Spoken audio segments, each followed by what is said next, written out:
Bonjour et bienvenue à tous. Dans cette vidéo, j'aimerais vous présenter les différences qui existent entre les arcanes majeures du tarot de Marseille, donc traditionnel, ici dans l'édition K-, et du Rider-Waite, donc dans son édition Radiant. Alors, donc cette vidéo fait suite à la première où je vous avais expliqué les différences générales qui existaient entre les deux tarots et les deux systèmes de tarot. Ici, je vais donc me concentrer plus sur les arcanes majeures et surtout sur les différences, les éléments nouveaux qu'a apporté Monsieur Waite sur le tarot. Alors quand on regarde les arcanes, déjà la première chose quand on va prendre le paquet, c'est qu'on constate que le mât, qu'il appelle ici de Fool, a un chiffre qui est le chiffre 0. Donc ceci met fin à la discussion de certains tarologues sur quel chiffre accorder au mât, puisque le mât, dans notre tradition du tarot de Marseille, n'a pas de chiffre, donc ce n'est pas 0 non plus, c'est rien du tout, aucun chiffre. Donc certains lui donnaient le chiffre 0 ou d'autres 22 pour faire par exemple des réductions pour les arcanes occultes, donc les arcanes que l'on obtient à travers des additions et des réductions. Donc ici ce n'est plus possible, notre Fool a le nombre 0 et il n'est assurément pas numéro 22. Donc ça c'est une première différence. On constate d'autres différences dans la numérotation, c'est que quand on parcourt les cartes, on se dit presque, ah tiens, il y a une erreur, ici la force est en 8, hein, alors que nous en 8, lorsqu'on regarde notre tarot, nous avons la justice. Et on continue, et lorsque nous allons plus loin, eh bien en 11, nous avons la justice. Donc Monsieur Waite a interverti ces deux cartes. Alors ce n'est pas évidemment un hasard, parce que pour lui, dans le chemin initiatique, eh bien il y a des variations. Et donc ça une interprétation, ça crée une grande variation de sens, puisque dans notre chemin initiatique, la force apparaît avant la justice. Donc ça c'est les différences par rapport à la numérotation. Donc ensuite les cartes sont numérotées de la même façon, tout est identique. Ce qui est différent, ce sont les images et ce qui est proposé comme scène par rapport aux images. Déjà ici, nous sommes un petit peu, je dirais presque choqués, mais pas jusqu'à là. Notre tarot montre un mât qui part vers la droite et donc qui tourne le dos à certaines choses, et chez Waite nous avons un Fool, d'ailleurs ne s'appelle pas mât mais Fool, qui lui est totalement dans l'autre sens, mais qui regarde donc vers le haut. L'image est beaucoup plus riche, nous avons les mêmes éléments que sur notre mât originel, bien que le bâton ait disparu, été remplacé par une fleur, nous avons aussi notre petit chien. Donc voilà, donc ici on constate qu'on va être un petit peu, comment dire, désarçonné par les scènes si on est vraiment un fervent amateur du tarot de Marseille. Alors, ces raisons-là, évidemment, c'est les révisions de sens qu'a fait Monsieur Waite du tarot de Marseille et le fait qu'il ait voulu transformer la vision générale du tarot dans une vision spirituelle universelle et non plus dans une vision spirituelle religieuse ou empreinte de culture judéo-chrétienne. Alors, justement, pour illustrer ceci, le battleur, donc la première carte du tarot, comporte des différences importantes, puisque le battleur tarot de Marseille, c'est un battleur, donc un jongleur, donc un profane, hein, on va pouvoir l'appeler ainsi, qui jongle avec les 4 éléments des 4 suites, hein, donc vous vous souvenez, hein, ce sont les deniers, les bâtons, les épées et puis les coupes. Donc ici nous les avons représentés, hein, donc épée, coupe, pentacle et bâton, qui est ici. Mais notre battleur ne s'appelle plus battleur, mais magician, donc The Magician. Et cela crée une grande différence évidemment dans le sens, puisque le magicien fait un rituel magique, donc sacré, alors que notre battleur, lui, ne fait pas de rituel et est plutôt profane puisqu'il jongle avec les éléments. Donc ici on pourrait penser qu'il y a un clin d'œil à l'alchimie aussi, au courant de pensée hermétique, avec l'idée de tout ce qui est en haut est en bas, et tout ce qui est en bas est comme ce qui est en haut, et donc cette liaison entre le sacré et puis le monde bas, c'est-à-dire notre monde.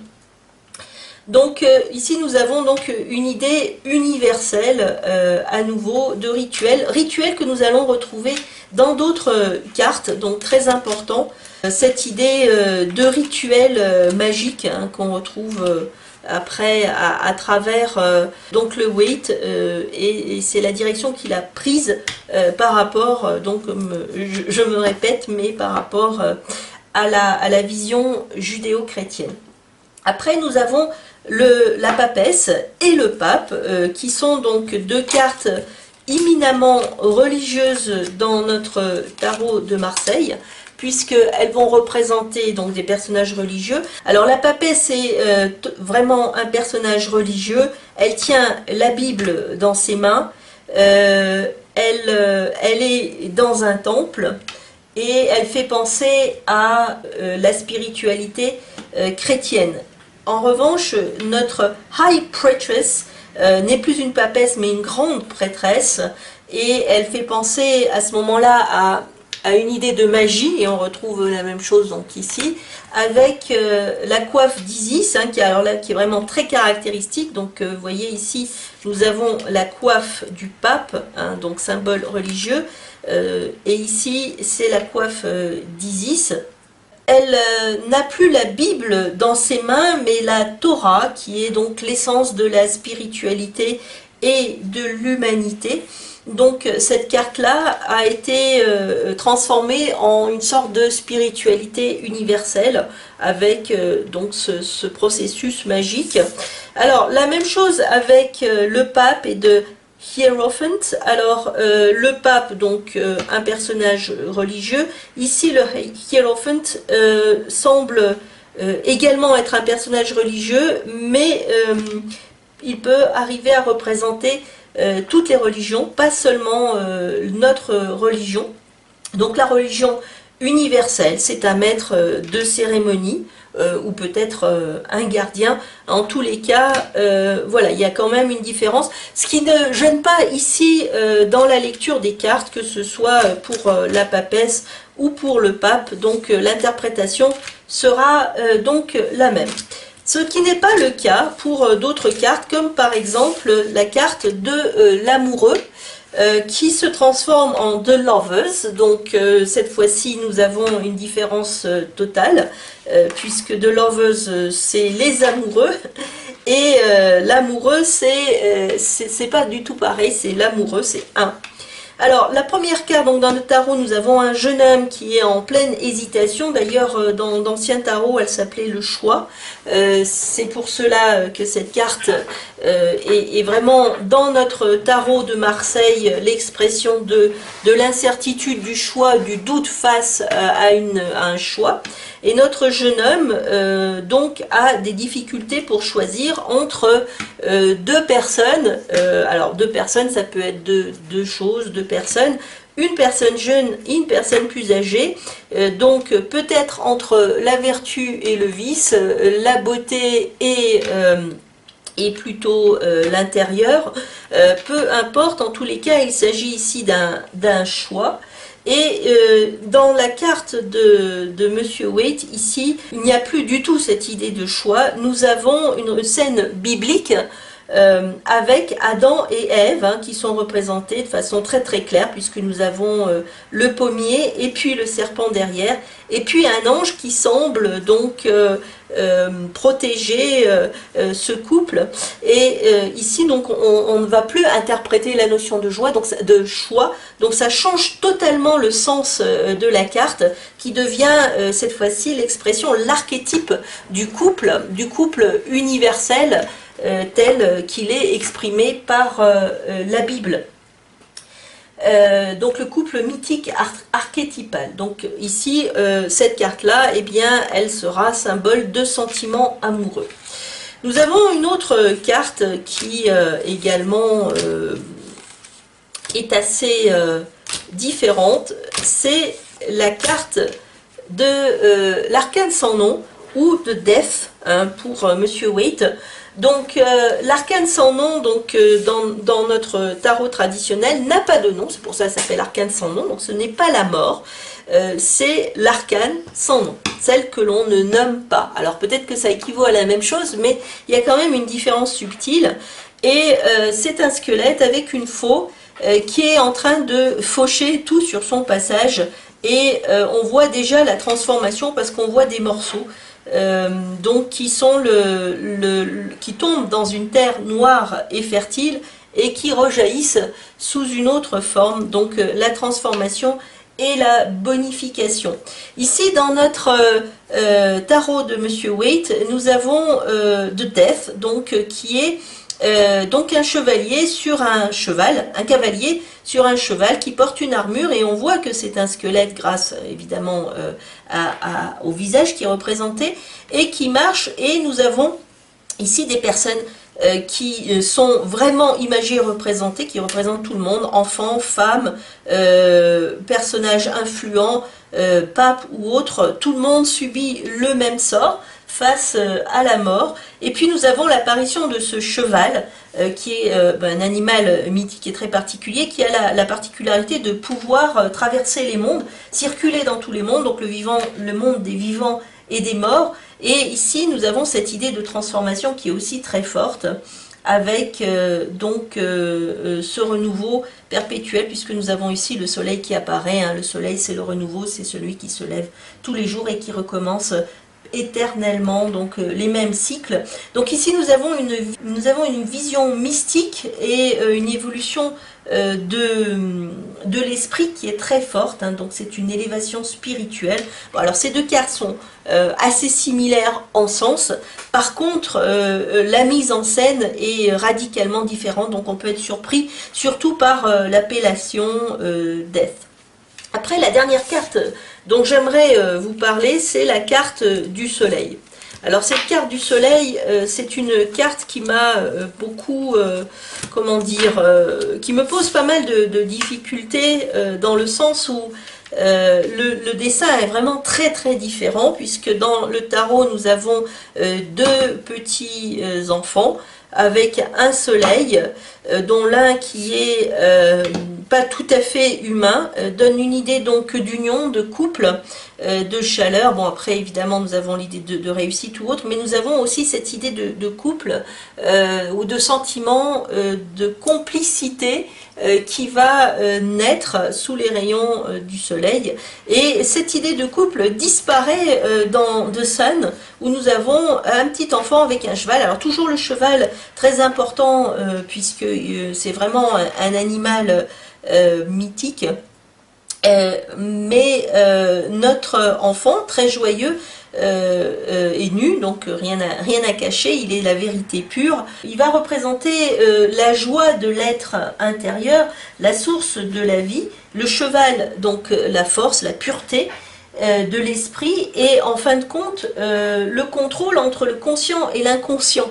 Donc on est quand même dans une signification qui se transforme et qui n'est plus tout à fait la même si dans l'essence on est pratiquement dans la même idée. Mais là on aura vraiment l'idée de la confiance en soi et du travail par rapport à soi, et non plus avec cette idée d'union, de couple qu'a le tarot originel. Donc voilà, alors après il y a évidemment d'autres différences sur lesquelles peut-être il n'est pas forcément important de revenir totalement, mais on constate par exemple que le monde eh bien, a deux baguettes à la place d'une, hein, donc il y a un objet là, qui s'est transformé, que l'ange qui se trouve ici n'est plus un ange de l'autre côté. Nous avons la carte du jugement qui est particulièrement intéressante puisque le jugement est peut-être un peu plus parlant chez Monsieur Waite que dans le tarot de Marseille. Donc ici vous voyez, donc le jugement c'est l'annonce de quelque chose, mais ça peut être aussi donc la résurrection, le renouveau, la guérison après donc une transformation. Et ici vous avez vraiment l'idée de résurrection avec des personnages qui sortent de leur tombe. Ici vous avez une version du tarot Grimaud. Donc la variation est par rapport aux couleurs essentiellement, mais pas seulement. Donc on a l'impression que le personnage sort d'une tombe et apporte un message aux deux autres personnages. Ici, il n'y a pas de message qui est apporté, mais des personnes qui se lèvent suite à l'annonce de l'ange. Donc là encore, des différences qui sont intéressantes, mais cette fois-ci qui permettent peut-être d'avoir une meilleure compréhension. Nous avons Tempérance avec l'apparition donc donc cet ange donc, qui n'est plus une femme mais un homme. Le diable aussi très intéressant puisque notre diable n'enchaîne plus des diablotins à proprement parler, mais un homme et une femme. Voilà, vous voyez ici, donc au départ nous avions un diablotin féminin et masculin. Ici nous avons carrément un homme et une femme donc, qui sont enchaînés. Donc l'image est intéressante, nous avons l'étoile de David en haut, puis donc des cornes qui sont beaucoup plus dessinées avec l'idée donc que le diable est une chèvre, ce qui n'apparaît pas forcément ici. Ce qui est intéressant, c'est le parallèle qu'on peut avoir entre cette carte-là du diable et puis la carte de Lovers, où nous avons,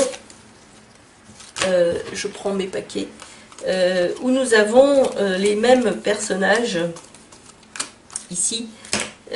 Donc là, c'est vraiment intéressant de voir la similitude entre le fait que notre couple mythique ici se trouve transformé, mais essentiellement semble être le même. Voilà.